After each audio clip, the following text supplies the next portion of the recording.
po meni doktrina srpskog vaterpola jeste da uvek i na svakom takmičenju treba da se ide na zlatnu medalju.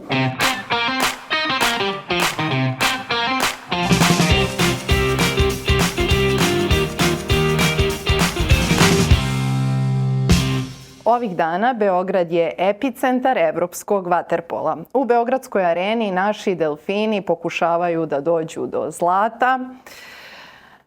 Poslednji put su to uspeli da urade 2018. godine kada ih je predvodio moj današnji sagovornik i tim pre mi je ogromna čast što baš u ovom trenutku imam priliku da razgovaram sa jednim od naših najboljih vaterpolista svih vremena, isto tako i najodlikovanijih, Filipom Filipovićem.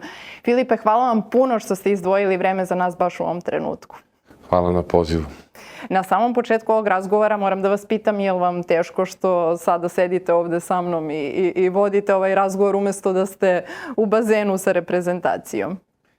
Iskreno nije toliko teško, s obzirom da zaista smatram da sam praktično ostavio aktivno bavljenje vaterpolom u trenutku kada sam video da je to, ajde kažemo, neki moj maksimum, da više ne mogu da pružim na nivou na koji zaista želim i smatram da mogu da pomognem i ekipi i reprezentaciji. Tako da iz reprezentacije smo otišli možda u pravom momentu, ostavili iza sebe zaista jedno veliko, da kažemo, i vredno nasleđe koje momci sa više ili manje uspeha s vremena na vreme zaista opravdavaju. Ono što smo sinoć videli definitivno nam daje ne samo nadu, već zaista budi najlepša moguća osjećanja i sećanja na reprezentaciju koja je tada, da kažemo, igrala i osvajala, kao što ste napomenuli, ali kao što znate, većina, kažemo, više od polovine ove reprezentacije je praktično nastupala u Tokiju i prošlu olimpijadu u Parizu je osvojila. Tako da zaista lepo je bilo vidjeti pre svega onakvu borbu i onako zalaganje, a rezultat možda je, da kažemo, nama u nekom drugom planu, iako je izuzetno bitan, ali kada vidite onakvu srdačnost i požrtvovanje i borbu za svaku loptu u odbrani pre svega mislim na blokove. Juče smo imali preko 8-9 blokova za vreme utakmice. To vam je jedan od jasnih, da kažemo, parametra da vidite koliko je ekipa jednostavno u utakmici. Moramo da napomenemo da ovu emisiju vodimo u trenutku kada smo savladali reprezentaciju Španije. Emituje se nedeljom, ne znamo još kakav će ishod biti u naredne, ako se ne varam, 2 utakmice, ali da se malo osvrnemo na tu Španiju. Baš ste te 2018. godine, kada ste predvodili našu reprezentaciju, Španiju savladali u finalu tog evropskog prvenstva tada, ako se ne varam. Pa da li može s te strane da se kaže da smo možda ipak ponovo favoriti za zlato? I kako vidite prosto tok dosadašnje igre? Ovako, da budemo iskreni, ekipu je predvodio Dejan Savić. Ja sam bio samo kapiten i, ajde kažemo, jedan od jednakih u ekipi. Hvala Dekiju, naravno, što mi je ukazao tu čast i, naravno, bilo mi je zaista, ne mogu kažem teško, možda i po najlakši zadatak biti kapiten onakvim momcima na reprezentaciji. Sada, što se tiče ovog evropskog prvenstva, to je, dajde da se vratimo tu 2018. Nama je tada 2018. godina pokazala da španska reprezentacija definitivno gradi jedan od, da kažemo, drugačijih stilova vaterpola i sa mnogo akcija, sa mnogo, da kažemo, koordinacije u odbrani, što nama nije u tom trenutku odgovaralo. Izuzetno su pokretni, izuzetno su agresivni, što, da kažemo, manje više njihov stil igre se nije promenio ni od te 2018. godine. Stvarno, pojedinci neki koji su tada bili, da kažemo, klinci, sada su preuzeli liderske uloge i to rade na najbolji mogući način. Španska reprezentacija je definitivno, prema mom mišljenju, jedan od, da kažemo, favorita za osvajanje i pored njih je ekipa sigurno Mađarske.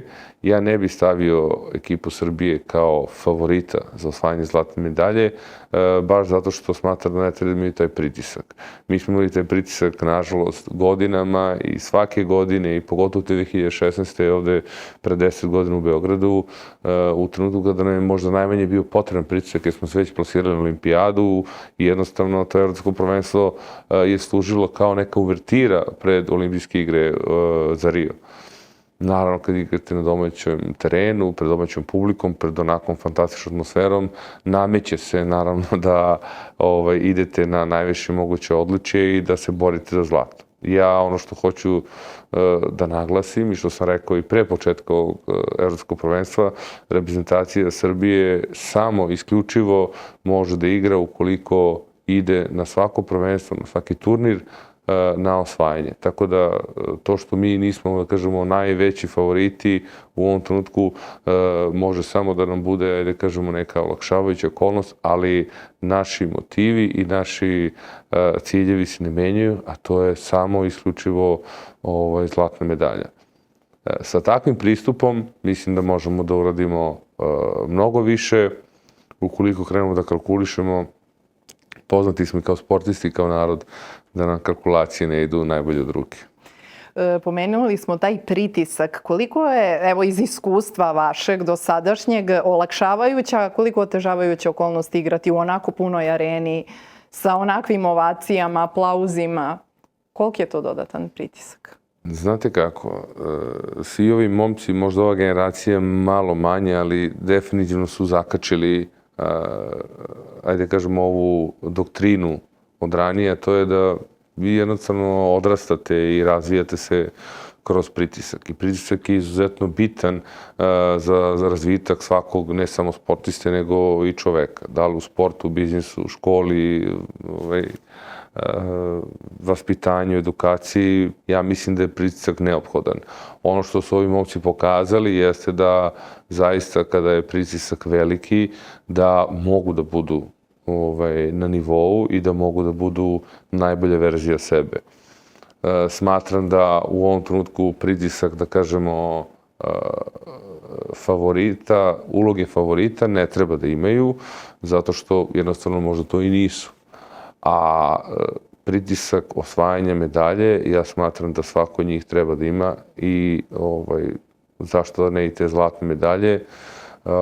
Momci moraju da se bore sa tim, zato što ako žele da budu šampioni, ne mogu da postavljaju pred sebe cilj ulazak u polufinale ili ulazak u borbu za medalju.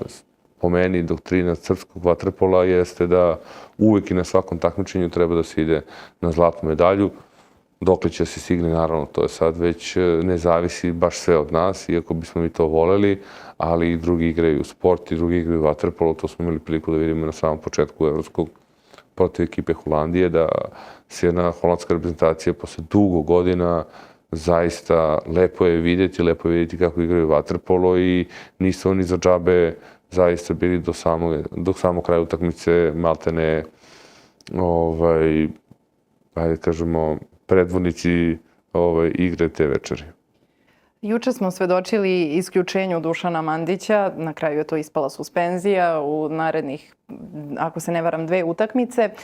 Koliko to demorališe tim? Zanima me i pitam to zbog toga što smo svedočili i tome da je Nikola Jakšić, kapiten, isključen na svetskom prvenstvu, isto tako dobio suspenziju i nekako je kao da je pao u igri tada.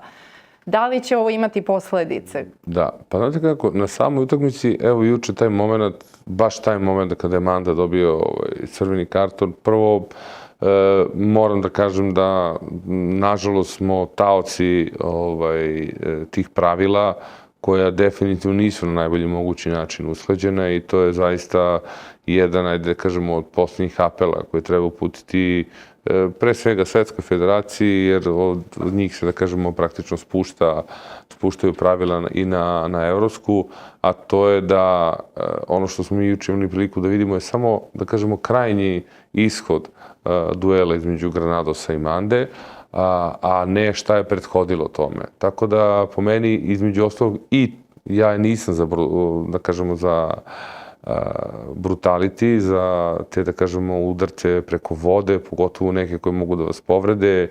Lično sam bio jedan od tih koji je primio udarac od italijanskog igrača i kome je polomio vilicu na 2 mesta, pa sam bio operisan i tako dalje. Tako da za te nasilne, da kažemo, stvari nisam apsolutno, ali nažalost svedoci smo toga da igrači i tekako zloupotrebljavaju pravilo brutalitija i da kroz razne scenske pokrete, kao što smo i juče imali priliku da vidimo, ali i u prethodnim, da kažemo, takmičenjima pa i olimpijadi, mi jednostavno vidimo da pojedini igrači budu surovo kažnjavani za nešto što nisu radili ili, kažem, za samo krajnji ishod, jer kada gledamo, ajde kažemo, ovo juče ne možemo da posmatramo samo kroz kontekst posljednje sekvence, već moramo da vidimo šta je prethodilo tome. Granac je bio sve vreme na leđima Mande, Manda nije mogao da se odvoji praktično od njega, niti u vaterpolu može se odvojiti tako što pustite ruke napred, da ne dirate nikoga, ali sudije to nisu sankcionisane do posljednjeg momenta. Nisu ni u tom trenutku sankcionisale, ali naravno onda se nađe pametan sudija u varu i koji je za var stolom i onda proceni da je ovo bio brutalit. Tako da definitivno to je jedan od apela da se pravila moraju prilagoditi i promeniti, pre svega da se i sudijama, ali i igračima oduzme mogućnost da zloupotrebljavaju ova nova pravila. Dokle će i kada će se to desiti, ne znam. Jednostavno moramo da budemo oprezni. Ono što smo juče imali priliku, što smo bili svedoci, što sam teo na početku da kažemo, to je da je ekipa odreagovala fantastično. Nisu pali, moral im nije pao, nastavili su se brane, videli smo da su za vreme 4 minuta suspenzije Mandine primili samo 1 gol, a postigli su, koliko se sećam, 1 iz peterca i zaista su uspeli na najbolji mogući način da anuliraju ta 4 minuta igranja bez jednog igrača. Međutim, naravno, mnogo se trošite energetski, kasnije ste mnogo umorni, mnogo se, međutim, ono što je isto što Manda još iz Tokija, sećam se, priča, to je da zaista postoji ta pravda i sportska i ova druga, a to je da ne možete posle onakve odluke i svega da očekujete da će, recimo, taj jedan isti Granado zaodluči utakmicu. Na kraju on je bio revoltiran pa je napravio tek on jedan gaf i tako dalje, ali španska reprezentacija je izgubila samopouzdanje u trenutku da su shvatili da su dobili na pravdi Boga, su dobili našoj, da su dobili igrača više 4 minuta i zaista jako je teško igrati i kao protivnik igrati sa tom nepravdom. Tako da, eto, pravila su takva i jeste onaj, da kažemo, posljednji moment i udarac Mandin, to je udarac, kontakt Mandin, karakterisan kao brutality, ali to je daleko od nasilnog nekog pokreta koji treba da bude sankcionisan i jednostavno meni je žao što će Manda naredne 2 utakmice propustiti, jer će nam sigurno biti potrebno, možda ne protiv Izraela, što je dobro što će da odmori, ali onda onu utakmicu u eventualnom razigravanju sa Francuskom i Crnogorom će nam biti itekako potreban. Hvala Bogu, imamo posle još 2 utakmice sigurne na kojima će igrati i bit će u punom sastavu. Ova reprezentacija ne može, ne samo bez Mandića, nego bez ni jednog od ovih pojedinaca, zaista ne može da funkcioniše kao ekipa ukoliko neko fali. Na samom početku 2026. svetski sport je uzburkala vest da će ruski vaterpolisti posle 4 godine izroniti iz izolacije. Posebnu težinu toj vesti daje činjenica da ćete ih vi između ostalih predvoditi na tom putu. Slobodno može, Filipe, da se kaže da ste kao igrač urušili granice i izvodili nemoguće, ali ovog puta mnogi mogu da prokomentarišu ovo kao skok u hladnu vodu. Pristajanjem da vodite ruski tim, da im pomognete u tom povratku na veliku tu međunarodnu scenu. Šta je bio motiv? Kako je došlo do ovog projekta? Recite nam nešto više o tome. Pa, da se razumemo, hladna voda nije nešto što je nepoznato u mom životu i karijeri, tako da sa tim nisam imao problem. Što se tiče samog projekta sa Rusima, on je praktično iniciran još letos u Singapuru, gdje su posle jednog predavanja mog i prema trenerima jednostavno prišli i iskazali tu, da kažemo, potencijalno zainteresovano za neku saradnju.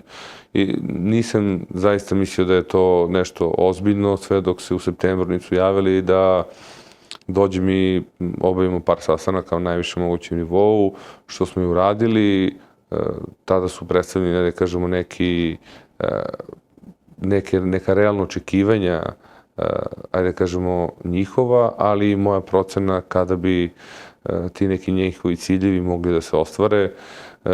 Sve smo to konkretizovali do kraja godine i boga mi pre nove godine smo počeli već, to jest počeo sam već da radim i ja ne vodim, da se razumemo, ne treniram nikoga, niti su mi to aspiracije, ali da, vođa sam tog projekta i bit ću zadužen za kompletan ruski vaterpol u narednim godinama, a šta me je, da kažemo, motivisalo ili dovelo do momenta da se odlučim, to je jednostavno količina ozbiljnosti projekta, jer nekako u životu, pogotovo kao sportista, prošao sam dosta, imao sam sreću da zaista skoro sve osvojim, ne samo jednom, već nekoliko puta, i onda nekako za budućnost u tom sportu nemate dovoljnu motivaciju za neke male stvari. Ovo zaista nije uopšte mala stvar.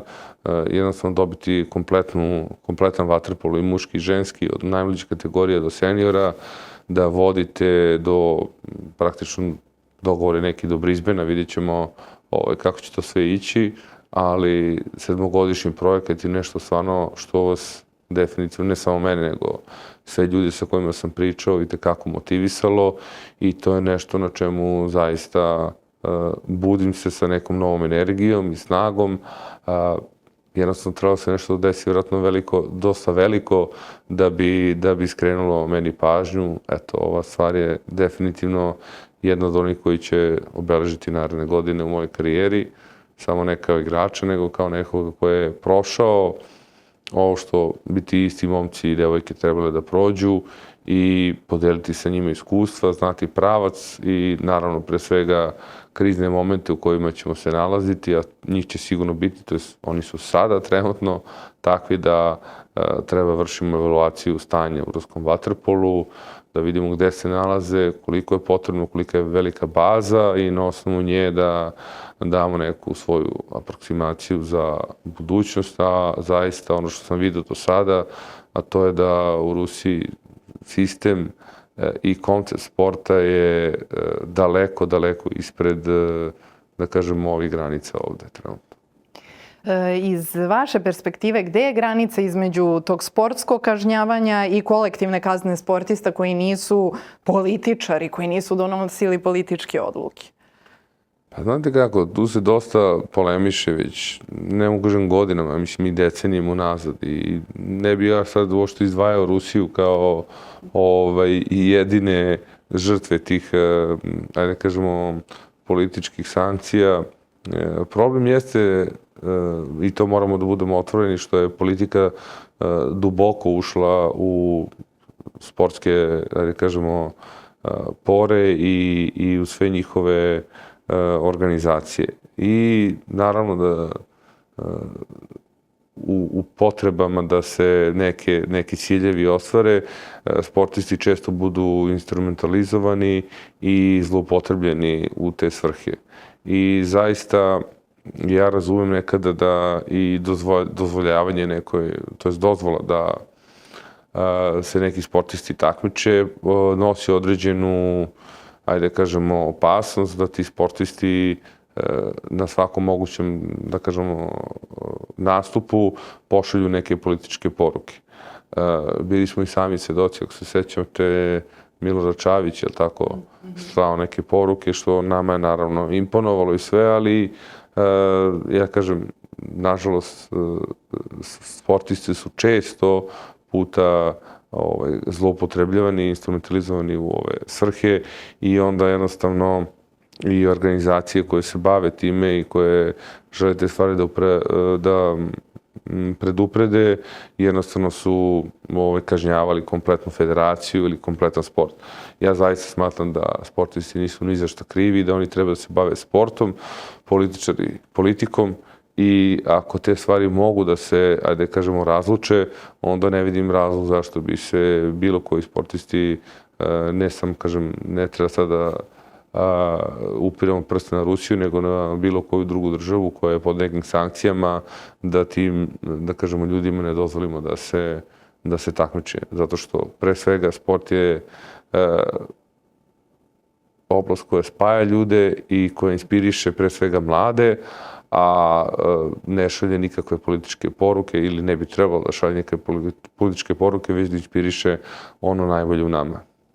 Prve zavesle ste pravili u zemlji koja je bila pod sankcijama. Da li će vam i koliko to iskustvo značiti u pomenutom projektu? Pa, ono što mogu da, ajde kažemo, zaključim, s obzirom da 94. sam počeo da treniram, mi smo jednostavno naučeni da se prilagođavamo svim mogućim uslovima. I mislim da čovjek je kao, ajde kažemo, biće izuzetno adaptivno i svakako će se privići i na plus 40 ukoliko je izložen nekom dužem vremenskom periodu, prilagodit će se tim uslovima, prilagodit će se i na minus 20, prilagodit će se i u malom bazenu i u velikom bazenu, jednostavno takvi smo i to je ono što nas čini kao superiornim bićima na ovoj planeti. Tako da, eto, mi smo u tim trenucima se adaptirali i na neuslovi, i na hladnu vodu, i na nemanje. Ne vjerujem da to u ovom trenutku može da pomogne nešto previše, ali iskustvo da jednostavno treba da raspolažete i da se okrenete samo sebi i svom radom, to definitivno da, jer kažem, uslovi su takve kakvi jesu, ne samo za jedne sportiste, nego već za sve u tom trenutku, tako da ko se bude najbrže moguće prilagodio, on će imati šansu da ide dalje i da nastavi put ka nekom, da kažemo, višem uspehu i projektu za neki zaista šampionski tim. Ko ne, on jednostavno nije tu, ali jednostavno smatram da ne treba se baviti stvarima koje ne možemo da promenimo, već samo ono što možemo, a u tom kontekstu smatram da jedino šta i koga možemo da promenimo, to smo, mislim, sami sebe. Koliko je srpski inat doprineo u postizanju dobrih rezultata u našem sportu generalno? Sad govorimo od Novaka Đokovića preko vas, košarki. Da, mnogo se govori o tom inatu i zaista to je definitivno reč koja ne može da se prevede na druge jezike, ali vrlo često ne može ni da se objasni. Međutim, s obzirom da smo na našim prostorima da pričamo o tome, smatram da inat kao, ajde kažemo, neka dodatna vrednost ili, ajde kažemo, tajno oružje srpskog sporta ne dolazi kao karakteristika. Ona dolazi kao nadogradnja na neku već zaista veliku bazu, na neko veliko iskustvo i samo u trenucima kada ste zaista praktično savršeno potkovani do tog momenta, onda, da kažem, odlučujućim trenucima, u teškim izazovnim momentima dolazi do, ajde kažemo, momenta kada vi taj inat, da kažemo, s karakteristiku tu koju nosite u sebi, možete da valorizujete, da ispoljujete u najboljem mogućem, da kažemo, kontekstu, a to je da utakmicu prevedete u svoju korist, da iskoristite i publiku koja navija protiv vas i tako dalje i da vas to praktično hrani iznutra i da vam daje neku posebnu i novu energiju, ali to rade ljudi koji već su, da kažemo, formirani i sportisti i ličnosti i sve i onda su, da kažemo, imaju tu moć da upiju, ajde kažemo, te energije i da ih prebace u svoju korist. To ne rade sportisti i deca koja nisu formirana i naravno ne treba pričati o tome. Ali nama zaista srpski nije srpski nego inat koji se vezuje toliko za Srbe, nam je pomogao nebrojeno puta zato što jesmo suočeni često puta bili sa nepravdom ili smo makar smatrali da imamo te neke svoje neprijatelje, se borimo protiv nekoga, ali to sad je manje bitno. Bitno je ono koliko skupimo u sebi snage i energije da izgaramo do kraja i da ostvarimo svoj cilj. Tako da Podelit ćemo vjerojatno par anegdota, a neka im to bude light motiv da oni kreiraju sami sebe i svoj karakter i svoju ličnost. Iako smo zemlja bez izlaza na more i sa manjkom plivališta, koji nas to fenomen decenijama drži u vrhu tog svetskog vaterpola i šta bi današnje generacije morale da razumeju, Filipe, da bi održale taj kontinuitet? Rekao bih ne savršeni uslovi i ono što sam napomenuo, radili smo u uslovima koje smo imali.